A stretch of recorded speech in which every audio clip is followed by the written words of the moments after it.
खबर राजस्थान के उद्योग से जुड़ी हुई है। इसी कड़ी में शुभ 24 न्यूज के वरिष्ठ संवाददाता व चेयरमैन अमित त्यागी ने राजस्थान सरकार की कैबिनेट मंत्री श्रीमती शकुंतला रावत से राजस्थान में फलता फूलता उद्योग के बारे में की खास मुलाकात। देखिए एक रिपोर्ट। नमस्कार। आज हमारी मुलाकात है राजस्थान की उद्योग मंत्री और गद्दावर नेता श्रीमती शकुंतला रावत से। और पहला क्वेश्चन यही रहेगा कि राजनीति में उनका आना कैसा रहा? राजनीति में तो क्या है, हम शुरू से ही स्कूल कॉलेज टाइम से थे सक्रिय। फिर 95 में जब जिला परिषद का चुनाव हुआ तो महिला सीट थी मेरे ससुराल गांव उधर बानसूर से। तो बानसूर में ही मेरा ससुराल गांव मोहम्मदपुर लगता था। फिर जिला परिषद की सीट महिला हुई तो सभी गांव वालों ने कहा भाई पढ़ी लिखी बहू है, चुनाव लड़ाना चाहिए। मैं मेरे ससुराल पक्ष को धन्यवाद देना चाहूँगी कि आज से इतने वर्ष पहले उन्होंने मुझे सपोर्ट किया, सबने मिलकर के। चाहे मेरे ससुर अनपढ़ थे फिर भी उन्होंने कहा कि नहीं भाई चलो पढ़ी लिखी बहू है, इसको चुनाव लड़ाते हैं। और फिर चुनाव लड़ते गए, फिर दोबारा लड़ लिया, फिर एमएलए का टिकट मांगा, वो मिल गया। और फिर पहला चुनाव में हार गई थी। उसके बाद में जब पूरे राजस्थान में 20 हमारे भाई जीते थे, एक मैं जीती थी, महिला एक मैं जीती मेरी पार्टी से। तो ये सब इस तरह से फिर संगठन में भी साथ साथ मेरा चलता रहा। महिला कांग्रेस की जिला अध्यक्ष, मेन कांग्रेस में सदस्य बनते रहे, फिर पीसीसी में सदस्य, सचिव, फिर उपाध्यक्ष महिला में, फिर महिला कांग्रेस की प्रदेश अध्यक्ष, मेन दिल्ली अखिल भारतीय महिला कांग्रेस में जनरल सेक्रेटरी। तो इस तरह साथ साथ संगठन भी चलता रहा और चुनाव भी चलता रहा। और इस बार फिर दोबारा से जीत हुई तो हमारी सरकार बन गई। और सरकार में तो आपने देखा कि किस तरह से माननीय मुख्यमंत्री अशोक गहलोत जी ने, जो कि एक कहना चाहिए कि जनता के लिए, जनता का बजट, जनता की राय का, कि हम लोगों को जनता ने कहा और हमने माननीय मुख्यमंत्री महोदय से जो मांग रखी। अगर देखा जाए तो बानसूर विधानसभा क्षेत्र में, कि मेरे यहाँ बानसूर में सिर्फ एक सीएससी थी 30 बेड की, उसको हमने अभी फिर उप जिला अस्पताल खुलवाया, बड़ा बस डिपो, बस स्टैंड खुलवाना, स्टेडियम। और नगर पालिका बानसूर की 70 वर्षों से जो एक बहुत बड़ी मांग चली आ रही थी कि बानसूर में नगर पालिका नहीं थी। कस्बे वासी तो हमारे ये कहने लग गए कि हमारा विश्वास उठ गया, शायद बानसूर नगर पालिका नहीं बनेगी। लेकिन मैंने कहा कि मैं वादे नहीं करती हूँ, लेकिन पक्का हम नगर पालिका बना देंगे। तो हमारी नगर पालिका बन गई, जिससे कि लाइट लगना, सीसीटीवी कैमरे, सड़कें बनाना, तो ये सारे विकास के काम हुए। पर्सनल मंडी हमारे यहाँ बन गई, सीएससीज खोलना, पीएससी खोलना, इंग्लिश मीडियम स्कूल खोलना।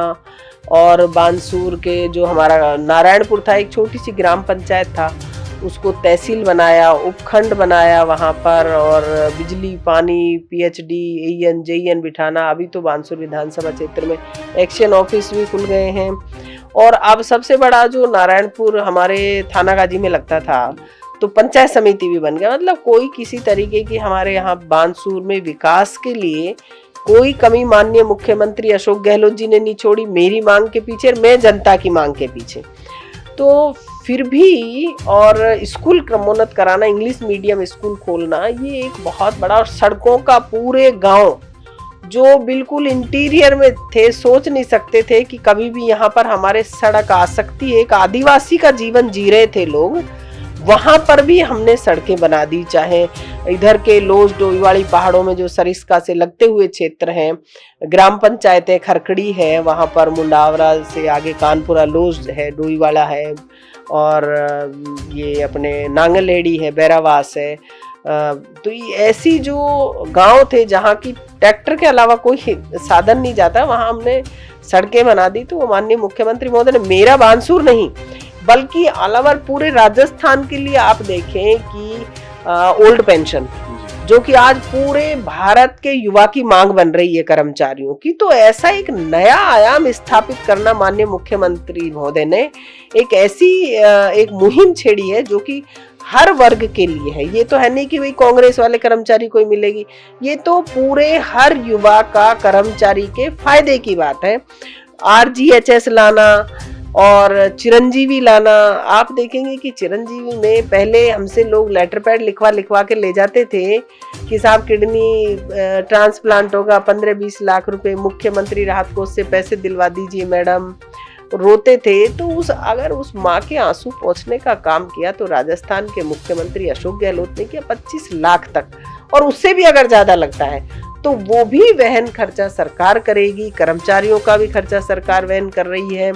किसान मित्र योजना, आप देखिए कितने लाखों किसानों का बिल जीरो आ रहा है। गांव में चले जाइए, आप पूछिए किसका बिल आ रहा है, किसी का नहीं आ रहा। जिसने कभी जिंदगी में जमा ही नहीं कराया होगा या तो उसका नहीं कह सकते। बाकी 2000 यूनिट तक किसानों का बिल माफ। और घरेलू बिजली में आप घर में जाकर के पूछिए, मैंने पूछा कईयों से, मैंने कहा बताइए आपके अभी प्रोग्राम में गए कि भाई बिल आ रहा है क्या जयपुर में सिटी में, महिलाओं ने कहा नहीं आ रहा। अभी चिरमी का गेम हुआ था, जो हमारा एक मेवाड़ का और मारवाड़ का एक खेल है पारंपरिक चिरमी, तो वो हुआ, उसमें महिलाएं आई, हमने पूछा आपका बिल आ रहा है, नहीं बोले साहब धन्यवाद है अशोक गहलोत जी का, हमारा जीरो बिल आ रहा है। कोरोना वालों में लो आप, कोरोना में जिसके माता पिता नहीं है उनके बच्चों को नौकरी देने का काम, लड़की 18 साल की होते ही 5 लाख रुपए खाते में डालने का काम, 2500 रुपए उनको पर मंथ देने का काम, उड़ान योजना, बच्चों को फ्री शिक्षा, ड्रेस फ्री, ड्रेस की सिलाई, मतलब क्या राजस्थान सरकार ने नहीं किया। और सबसे बड़ा जो अभी हुआ है, चाहे पंचायत समिति बनाना हो, तहसील बनाना हो, पूरे ऑल राजस्थान का आपने देखा कि जिस दिन बजट पेश हुआ, जिलों की घोषणा हुई, तो हर वर्ग की मांग को क्या बीजेपी वालों भी उस पे कुर्सी पे चढ़ के और तालियां बजाई, गहलोत साहब के नारे लगा रहे थे, हाथ जोड़ रहे थे, ढोक खा रहे थे, और पूरा सदन एकदम एक तरफा माहौल था। तो आप देखेंगे कि माननीय मुख्यमंत्री महोदय की जो योजना है एक पूरे राजस्थान में छाई हुई, राजस्थान की जनता के भले की, और हर वर्ग को टच कर रहे। पेंशन बढ़ा दी है, उज्ज्वला योजना वालों को देखिए आप कि सिलेंडर एक तरफ कोने में पड़ा था, उसको भी भरवाने का काम किया तो मुख्यमंत्री महोदय ने किया। तो कोई सरकार ने कमी नहीं छोड़ी, और उसी कड़ी में मेरा बांसुर आता है, तो मेरे क्षेत्र में भी कोई कमी नहीं रखी। मैंने किसी भी तरीके की अच्छा करने का मेरा प्रयास रहता है। उद्योगों में राजस्थान का जो नाम है वो शुरू से एक बिजनेस पॉलिसीज पे रहता है, और कुछ समय के लिए राजस्थान जो है एक बीमारू प्रदेश माना जाता था उद्योगों के दर्जे में, और आपके आने के बाद इस स्थिति में कुछ परिवर्तन आया है। तो क्या क्या चीजें आप लोग जो है उद्योगों के लिए नया कर रहे हैं? और ये एक तो सबसे बड़ा राजस्थान के मुख्यमंत्री महोदय ने जैसे मुख्यमंत्री लघु उद्योग प्रोत्साहन योजना लाए, MSME आई और रिप्स योजना। तो ये इतनी बड़ी योजना है कि अगर कोई भी अपने खेत में भी अगर कोई अपना उद्योग धंधा स्थापित करना चाहता है तो वो हमारे यहाँ आवेदन करे, और आवेदन ऑनलाइन होता है। आवेदन करने पे उसको पूरी जानकारी मिल जाती है, और उसको 10 से 15-20 मिनट के अंदर उसको प्रमाण पत्र मिल जाता है। और वो प्रमाण पत्र लेने के बाद में उसको कोई जांच करने SDM या कंपनी का कोई भी RMGM उसको चेक करने या दखल अंदाजी करने नहीं आएगा, तो वो अपना उद्योग धंधा स्थापित कर सकता है। फिर रिप्स पॉलिसी में वो अपना लोन भी ले सकता है बड़ा।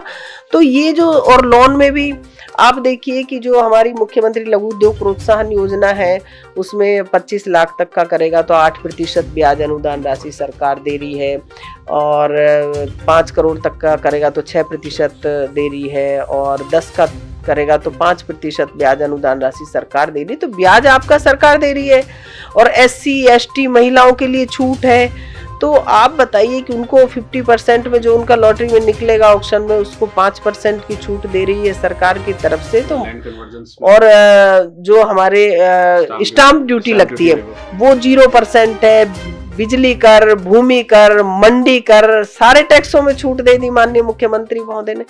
इंडस्ट्रीज के लिए इंडस्ट्रीज का दर्जा दिया होटल्स को, और जैसे ही होटल्स को इंडस्ट्रीज का दर्जा दिया, हमने कई जगह जाकर के होटल पे पूछा तो बोले ये तो मुख्यमंत्री ने एक नया आयाम स्थापित कर दिया कि जो हमारा बिजली का भी लाखों में आता था वो कितना कम हो गया है। तो ये सारी चीजें अब इंडस्ट्रियल के लिए होटल्स भी जुड़ रही हैं, उसमें और भी लोग खोल रहे हैं होटल्स। अब होटल वो खोलेगा तो बिजली कर नहीं लगेगा, उसको स्टाम्प ड्यूटी नहीं लगेगी, ये क्या मंडी कर नहीं लगेगा, ब्याज में छूट दी जाएगी। तो आप सोचिए कि वो इसलिए हमारे यहाँ जो MOU हुए और LOI हुए, आप देखेंगे कि हमारे 49 से भी ऊपर अब 50 तक पहुंच गए हैं %। ऐसा पहली बार हुआ है, अगर रिकॉर्ड उठा करके देखेंगे कि जो समिट राजस्थान हुआ और नया आयाम ऐसे स्थापित हुआ कि प्रत्येक जिले में जो रोड शो हुए कि जो हमारे पारंपरिक उद्योग धंधे, जो छोटे छोटे लघु कुटीर उद्योग धंधे जो स्थापित हैं, चाहे ये बगरू प्रिंट है, हस्तशिल्प कला है, और ये जैसे अपने कोटा डोरिया है, तो रंगाई छपाई बंदेज, तो सांगानेरी जो भी है, तो ये इस तरीके की हमारी जो और भी ग्रामीण क्षेत्र की जो गोबर से निर्मित, आपने देखा होगा कि अभी हैंडीक्राफ्ट की हमारे यहाँ सेल लगी थी, तो उसमें करोड़ों का कमाई हुई। खादी में 50% छूट देना है। तो उद्योग के क्षेत्र में ये जो नया एक आयाम स्थापित किया है, राजस्थान पहले नंबर पे आया है। तो और ऐसी छूटों में भी जो 5 वर्ष की हमने जो छूट दी है, MSME, रिप्स और ये सारे ब्याज अनुदान राशि, इनमें पहले नंबर का हमारा राजस्थान है। देश में इस तरीके की कहीं पर भी अभी ऐसी व्यवस्थाएं नहीं है। अशोक गहलोत ने एज ए महिला आपको ये जो चुनौतीपूर्ण कार्यभार दिया, क्योंकि उद्योग अपने आप में पूरी जितने भी राज्य हैं उसका सबसे बड़ी रीढ़ की हड्डी होती है, तो आपको इसको संभालने में कैसा रहा? 4 साल लगभग पूरे हो गए।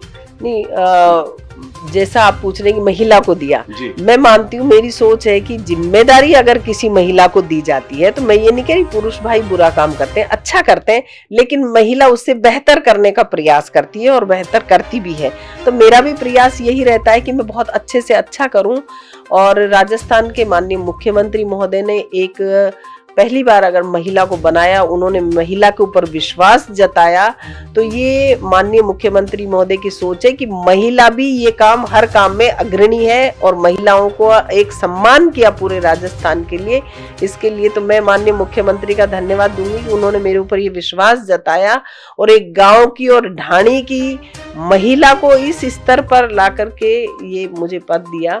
इसके लिए तो धन्यवाद करती हूँ। महिला का सम्मान है, पूरे राजस्थान की महिलाओं का सम्मान। आपका दौर जो है, ये पूरा जो भी मंत्री का रहा, इसमें ये बहुत विकट रहा, क्योंकि कोविड काल भी आया और उसको भी आप लोगों ने बहुत अच्छी तरह से मैनेजमेंट किया, क्योंकि राजस्थान की जो पूरी की पूरी इंडस्ट्री को बचाना और उसे आगे पहुंचाने के लिए मुख्यमंत्री ने जो कार्य करे, वो भी एक अपनी तरह से अलग तरह से। बिल्कुल, जैसा कि ये कोरोना काल के बाद में जो माननीय मुख्यमंत्री महोदय ने जैसे कि एक ये 1 स्टॉप शॉप और छूट दी, चाहे भूमि पे अगर वो विकसित भूमि लेना चाहे या अनुदान राशि लेना चाहे, और 1 स्टॉप शॉप जो एक नया स्थापित हुआ है हमारे उद्योग भवन में ही बगल में, तो ये सोमवार और बृहस्पतिवार को इसमें 14 विभाग के अधिकारी बैठते हैं। उसके साथ साथ मैं स्वयं बैठती हूँ महीने के पहले बृहस्पतिवार को।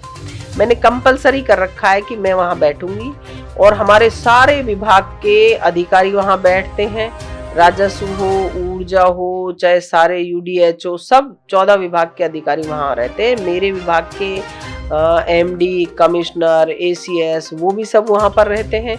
और हैंडलूम, हैंडीक्राफ्ट, खादी, हम सभी को बुलाते हैं। और वहाँ पर जो भी कोई आता है उस पे या तो ऑनलाइन आवेदन करे, तो हम उसका ऑनलाइन ही उसको प्रमाण पत्र जारी कर देते हैं। अगर कोई ऑनलाइन किसी भी विभाग से संबंधित उसकी परेशानी होती है, तो हमारा कमिश्नर है DIP ओम कसेरा जी, तो अगर वो किसी कारण से रह जाती है तो हम खुद उसकी मॉनिटरिंग करते हैं। मैं खुद थी इस बार भी, तो हमारे जो मैटर आए, लोगों को पता रहता है कि भाई मैडम बैठती हैं उस दिन, 1 स्टॉप शॉप में चलें, तो उनकी समस्या का वहीं तुरंत प्रभाव से जिस विभाग से संबंधित, उसका खनिज से है, पेंडिंग है, UDH से, राजस्व है, बिजली है, तो उसका वहीं पर हम समाधान करवा करके उसको प्रमाण पत्र जारी करके दे देते हैं। तो कोरोना के बाद भी इसमें अब इसीलिए ज्यादा उठाव आया है कि राजस्थान सरकार की माननीय मुख्यमंत्री महोदय की पॉलिसीज को आने वाले 1 साल में आप लोग चुनावों में जा रहे हैं जी, चुनावों के लिए जा रहे हैं, और उद्योग और जो पॉलिसीज हैं वो आपका एक प्लस पॉइंट है। तो आगे क्या आपकी योजनाएं हैं? चुनावों से रिलेटेड कि आप कैसे जनता तक ये सारी चीज़ें पहुंचा पाएंगे, अपनी चीज़ें की उपलब्धियां क्या क्या हैं आपकी, और दूसरा ये कि आने वाले समय में क्या उद्योग नीति में कोई परिवर्तन या और कोई आपके मन में है? उद्योग के क्षेत्र में हमारी सरकार ने, माननीय मुख्यमंत्री महोदय ने कोई कमी किसी तरीके की नहीं छोड़ी है, क्योंकि हर क्षेत्र में, चाहे ग्रामीण क्षेत्र हो चाहे सिटी हो, नए हमारे जो रिको के जो क्षेत्र आवंटित किए, माननीय मुख्यमंत्री महोदय ने घोषणा की कि फलाना फलाना सभी उपखंड पे खोले जाएंगे। तो जहाँ पर कोई जमीनों का है कि भाई जमीन नहीं दी है, नहीं तो बाकी जगह हमारे बहुत सारी जगह स्थापित भी उद्योग धंधे हो गए हैं, स्थापित हो गए और वो रनिंग में भी आ गए। तो ये एक नया आयाम है और जनता के पास चुनाव में जाने के लिए जनता तो ये कह रही है कि आइए, आपने इतना दे दिया, अब कुछ मांगने की जरूरत ही नहीं है। तो अभी तो जनता को सिर्फ वोट देने का इंतजार है। 2023 में कांग्रेस की सरकार बनेगी। बहुत बहुत धन्यवाद आपका ये अपना समय निकालने के लिए। Thank you.